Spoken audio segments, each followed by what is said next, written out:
Hey everybody, so I got a new knife from CJRB. They make some really good knives, very sharp, they look nice, and they're very durable. All right, so if I bring it in, you can see where it's got the carbon fiber look to it. It's got a black blade. It does have a little knob on there where you can open it up with one hand action. Now this one is not going to be as easy as one of the ones that you'd flick from the back, but if you get it just right, you should be able to flip it open with one hand, just like so. Now, if you have a little bit of issues getting it open, let's say you can only get it like halfway, just give it a little flick and it flicks open very easily and it locks in place. The lock is right here. You just got to press that down and you'll be able to close it up.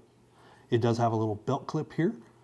I like that they added the red touch there where it connects together.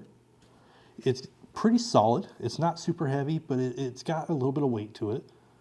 But let's go ahead and we'll test it out. So if I get a piece of paper, let's go ahead and try the cut test.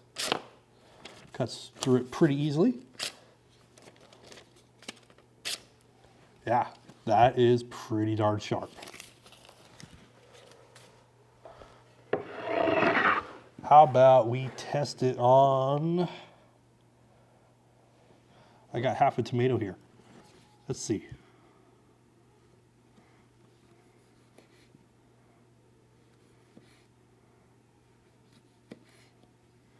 Look at that. Slices really thin, super easy, even through a tomato. If you're looking for a solid pocket knife, this is a really good brand. They make excellent knives, super sharp, and they just work great.